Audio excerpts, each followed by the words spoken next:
Good morning, all. How are you? I am fine. आजको खानामा मेरो मासको दाल, चिचिन्डा तरकारी, पुदिनाको अचारको साथ हजुरहरूलाई पेश गर्दैछु। आज पनि बिहान नुहाइधुवाइ गरेर पूजापाठ गरेर चियाहरू बनाएर खाएर परिवारलाई दिएर अनि तरकारी हेरेको चिचिन्डा रहेछ अनि त्यो चिचिन्डाहरू काटेर मसलाहरू सिलौटोमा पिसेँ होइन। यता चिचिन्डा बसाल्ने तेलमा जिरा मेथीहरू जिरा फुराएर आलु फ्राई गरेर चिचिन्डा हालेर मैले परपर भुटेँ। त्यसरी म आफ्नो बिहानको रुटिन हतारमा गरिरहेको हुन्छु। बिहानमा म 5 बजे उठ्छु। उठे पछाडि नुहाइधुवाइ पूजापाठ गरेर किचनमा आउँदाखेरि त 7:30 भइसकेको हुन्छ। 7:30 बजी चिया बनाएर खाएर अनि तरकारी खानाहरूको व्यवस्था हुन्छ।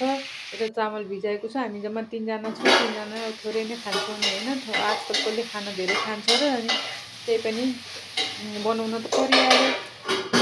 त्यसरी मैले अब आफ्नो बिहानको समय हतारमा बितिरहेको हुन्छ। म सिलौटोमा मसला पिस्ने गर्छु होइन। जिरा धनियाँ लसुन अदुवा पिसेर मसला हाल्दाखेरि अब अलिक टेस्ट नै फरक पर्छ भनेर यता किचनहरू मलाई खालि यो काम गर्दै के यताउति पानी पोखिएको हुन्छ, चिल्लो सिल्लो के हुन्छ अनि मलाई पुस्दै काम गर्नु मन लाग्छ। किचनको चियापहरू सफा गर्दै बनाउनु मन लाग्छ होइन। हजुरहरूको बानी के छ? मेरो बानी त्यस्तै छ। तपाईँहरूलाई मेरो भ्लग कस्तो लाग्छ हेरेर प्रतिक्रिया दिनुहोस्। तपाईँहरूले दिएको मोटिभेसनले नै मलाई भ्लगहरू बनाउने प्रेरणा मिल्छ होइन।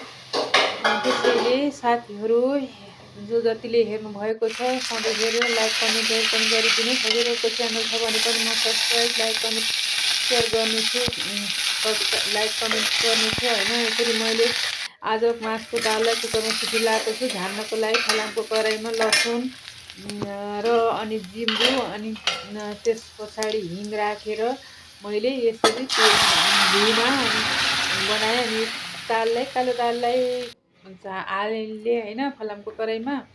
यसरी फलामको कराईमा झानेको कालो मासु दाल हाम्रो परिवारलाई साह्रै मनपर्छ। हजुरहरूले खानुभएको छैन भने ट्राई गर्नुहोला। हजुरसँग फलामको भाँडो छ भने यता चिचिन्डा आलुदम छ मैले माथि छतमा मेरो हेर्नु त कति राम्रो फुल मैले यिनै फुलहरू टिपेर भगवानलाई चढाएको छु। अनि मेरो अर्ग्यानिक तरकारीहरू यसरी भेन्टा अकबरी खुर्सानीहरूको लरक्क छ होइन।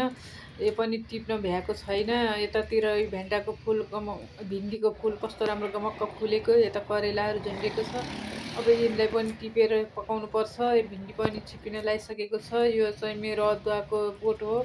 यो अलिअलि टमाटरहरू पनि छ। यसपालि त्यति धेरै पानी नआएर बर्खामा पनि टमाटर छ। म यो टमाटर र पुदिना टिपेर अचार बनाउन लागिरहेको छु। यस्तै छ मेरो खानामा। यी टमाटर र पुदिना मैले पिसेँ तल झरेर अनि खानाहरू रेडी भयो मेरो।